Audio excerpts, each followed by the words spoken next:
Welcome to another episode of the Criminal Law Department Presents podcast, a production of the Criminal Law Department at the Judge Advocate General's Legal Center and School in Charlottesville, Virginia. Every 2 weeks, we release a new episode.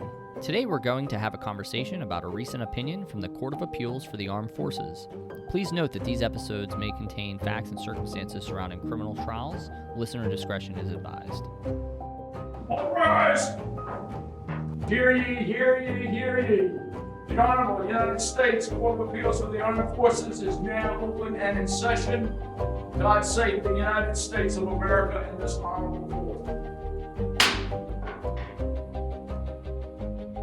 Hello again, everyone, and welcome to another episode of C.A.A.F Chats. I am Major Josh Mikkelsen, here today with Major Dustin Morgan. Dustin, welcome to C.A.A.F Chats, first time. So Dustin's taking over and going to be a professor here at JAGLIX this coming year, and we're excited to have him. I'm excited to be here. Great. So today, Dustin, let's talk a little bit about C.A.A.F's opinion in the United States versus Private First Class Eric Vargas. You actually have a kind of a personal connection to this case, correct? Yeah, I do. So prior to being here at the graduate course, I was an appellate attorney at Government Appellate Division, and I specifically handled Article 62 appeals while I was there. So I actually worked this case from its inception. I got the call when the case was dismissed and submitted the brief to C.A.A.F and was still at Government Appellate Division when the opinion was decided there. Awesome. So should help color the facts a little bit more than what we usually get when we read these paper cases at this end. I mean, I think I'm pretty useful with the facts for this case. Awesome. Well, let's jump in. Dustin, what would you say at its very core this case is about? So this case at its core is about what the proper standard of review is, what the proper standard that the military judge should use when viewing whether or not to dismiss a case with prejudice under RCM 701 G3D, and what is just under the circumstances. And 701 is one of our discovery rules, correct? Yeah, it's one of the most basic and probably the most important discovery rules. My understanding is this case comes from confusion created from the Stellato case, the C.A.A.F decision from a few years ago, and then what 701 actually says for proper remedies. Is that correct? Right. This case does a lot to clarify what the actual standard is, and it really simplifies it for military judges. Okay, awesome. Well, let's get into it. Why don't you tell us what happened in this case? What are the facts? So this case is a little bit different. It's an interlocutory appeal under Article 62 of the Uniform Code of Military Justice. So you said that you worked in the section at GAD, our Government Appellate Division, that handles 62 appeals. Could you give us a nutshell review of what a 62 appeal is? Yeah, it differs from Article 66, which is where courts of criminal appeal ordinarily hear cases. It's after someone's been convicted and they're reviewing it post-conviction. Article 62's happen mid-trial. And this one specifically arose out of Article 62A1A, which is where a judge makes an order basically that puts a close to the case. So here, a dismissal with prejudice. And this is the government that brings these appeals, correct? They do, because it's either done something that's ended the case or kept out an important piece of evidence or something that's really detrimental, so they can appeal it at that point. Okay, so this appeal comes up after the dismissal to GAD. What's going on with these facts? So because it's in Article 62, they're actually in the middle of the court-martial that PFC Eric Vargas is undergoing. So here he's charged with one specification each of sexual assault and abusive sexual contact for actions allegedly occurring against Specialist H.S., the alleged victim in the case. The accused trial began in March of 2022. So prior to seating the panel, both of the sides engaged in pretty extensive pretrial litigation on what kind of evidence could come in, and just it's settling a bunch of other issues. So on 7 March 2022, the real important Article 39A session for motions happened. And this had to do with evidence that the government sought to introduce under MRE 404B. So it's just another kind of act that the accused was alleged to have committed that was wrong, that they want to bring in to show for some purpose to kind of bolster their evidence. So before this, on 4 March of 2022, in preparation for this motions hearing, the Article 39A session, the government met with Specialist HS to do a pretrial interview, just kind of know how she would testify and how the facts would come out for that. So during this interview, government counsel and their paralegals were there and took notes. So during the course of them questioning Specialist HS, she told a version of events that differed a little bit from the way she would testify during the course of the trial when she was called for direct examination. So for the first time ever, she told government counsel that PFC Vargas, the accused in this case, had called her a beauty queen and kissed her on the forehead 3 to 4 times before the alleged sexual assault occurred. And again, first time she's ever said this, didn't say it to CID in no other pretrial interview. And fast forward to trial, she's testifying on the stand during direct examination, and the government asks a question that... And just to be clear, so this happens, she gives this, so are we at trial on 8 March, correct? We're in trial 8 March. Fast forward to them, she's on the stand testifying, and she says this in open court. She testifies to this in front of the members to a question that the trial counsel asked that didn't really seek to elicit this, but she kind of just blurted it out at that point and said, "He kissed me on the forehead and called me a beauty queen." At that point, the defense counsel objects, asks for another 39A session, so the military judge asks the panel members to leave, and they take it up outside of their presence. And that's for the first time the defense is like, "Hey, we've never heard this before. We have no idea where this is coming from." The judge then shifts her attention to the trial counsel and asks, did you know about this? And during the course of the judge questioning them, they say they did know about it beforehand. There's some confusion on the exact date when they found this out. At first, they initially report that it happened on the Monday before trial started, so 2 days before trial started, when in reality it happened a full 5 days before trial started.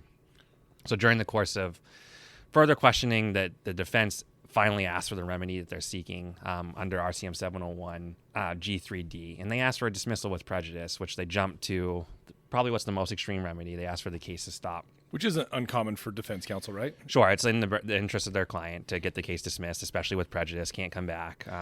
And while we're talking about this, just to kind of hone in on what is actually going on here. So there's this new statement that the alleged victim has never told, and that's important because now defense, if they know this, they can say, why didn't you tell this to anyone else, right? And so it's a form of impeachment by omission that potentially calls into question the veracity or how much weight or credit the fact finder should give to their testimony. And if this is the alleged victim, the complaining witness, that credibility is pretty important, correct? It's probably the most important issue in a case like this. During opening statements and during the course of the trial, it became pretty clear that Specialist HS's credibility would be the central issue to this case. So having another mode of impeachment absolutely would have been important to the defense.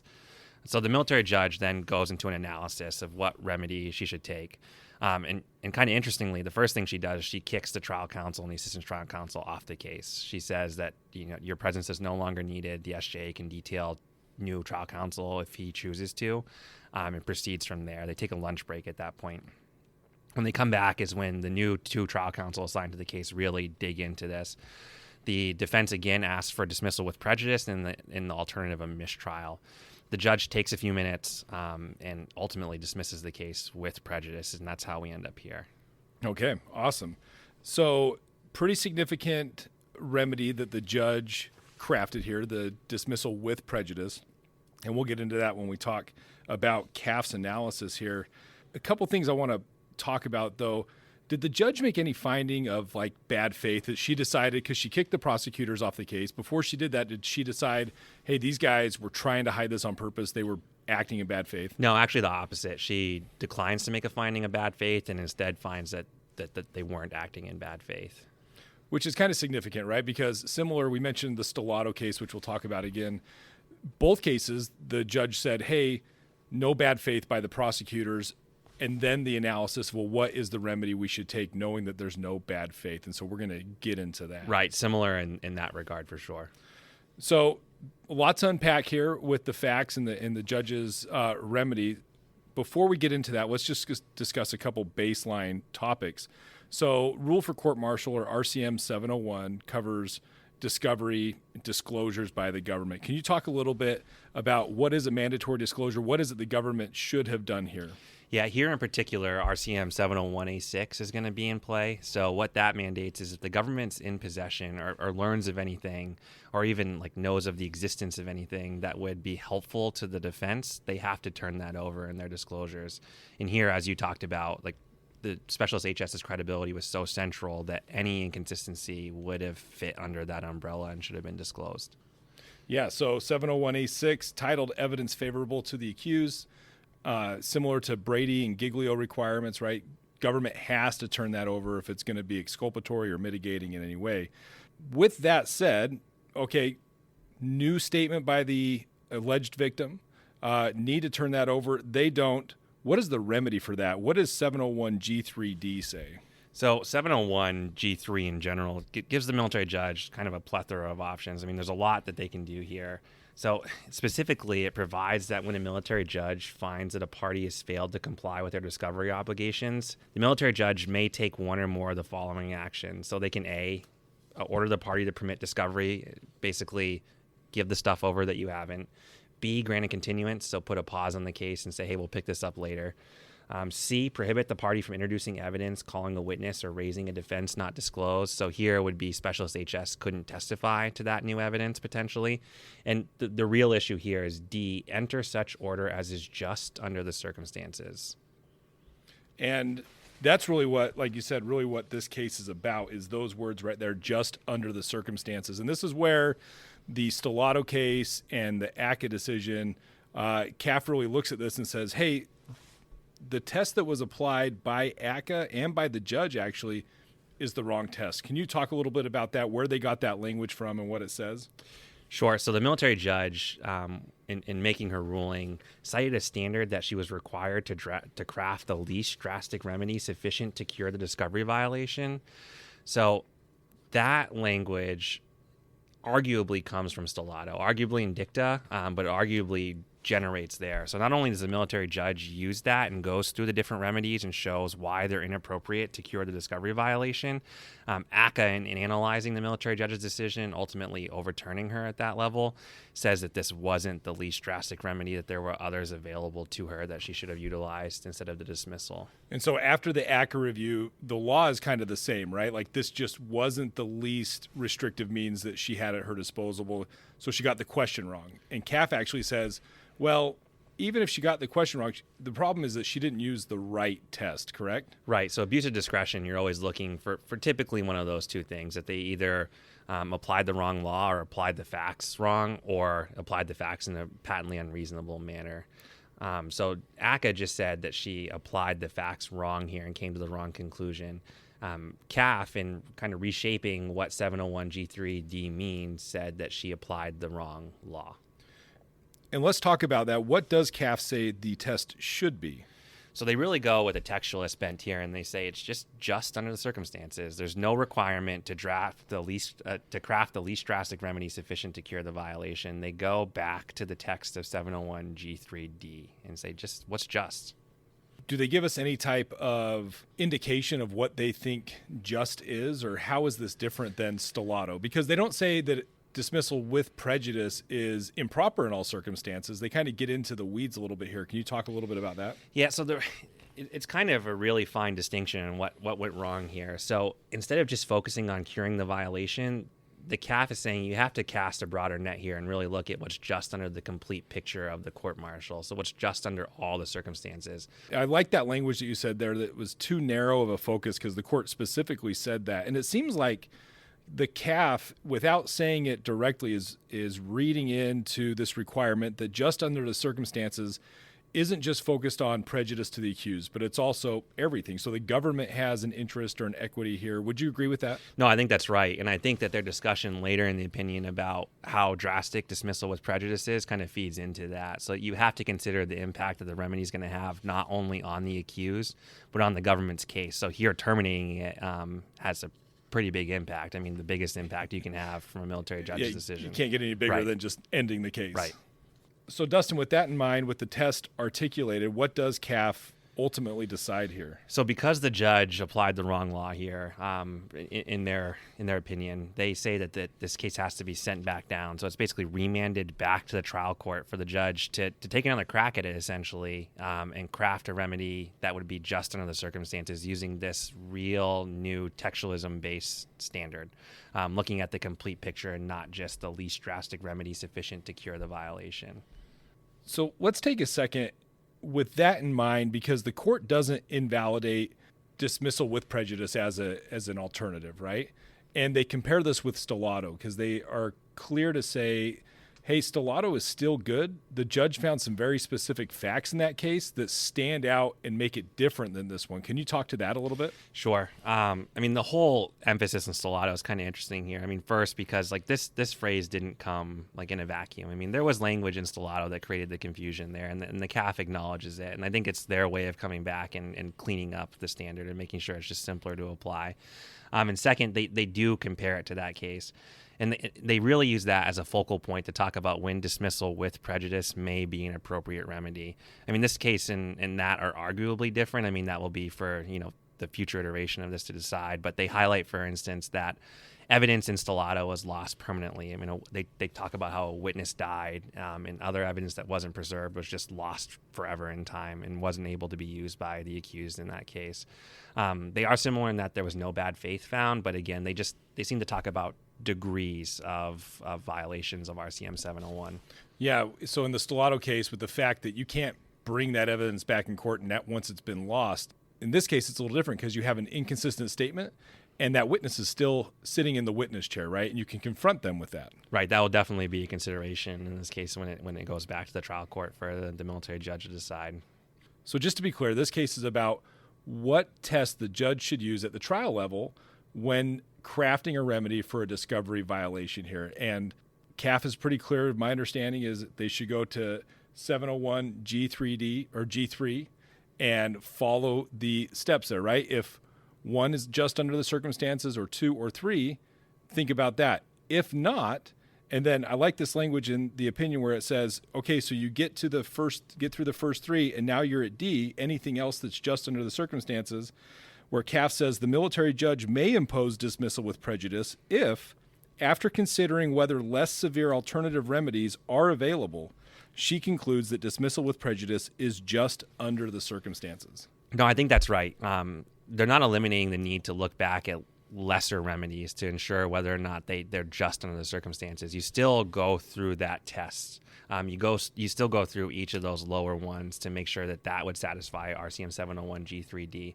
And then that's only if you get there even. Like A through C could be completely sufficient to cure any discovery violation.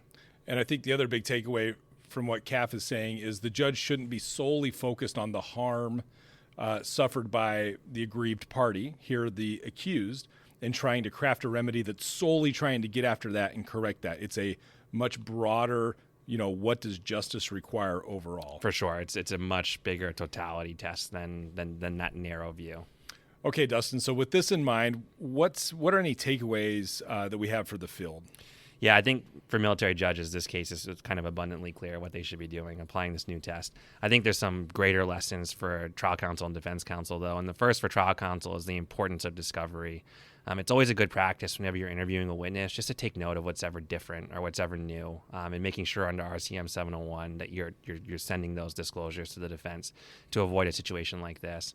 I think for defense counsel, if you're going to ask for dismissal with prejudice, it's now clear that you need to build that record to show that it was just under the circumstances. It's going to be very fact intensive. So if you're asking for this as a defense counsel, I think you need to be able to point to reasons why dismissal with prejudice is just under the circumstances. Yeah, if you're not saying just under the circumstances as the defense counsel, you are not advocating for your client in accordance with what CAAF is asking. Right. I think they've given you I think CAAF here has given defense counsel the blueprint by highlighting what the test is and showing when this type of remedy may be appropriate. I mean, if you're not citing from this opinion, you're probably wrong. Yeah, and just to circle back on what you said about the disclosures, something new, something different should be disclosing. So I guess the question for trial counsel and prosecutors is, well, what systems do we have in place? Who are we inviting to these interviews to take notes so we can identify that early on and avoid these issues at trial? I think that's a great takeaway. Yeah, I think that's the clear message for government counsel here. Any last words, Dustin, as we wrap up? No, this is great. Okay, well, welcome to the department.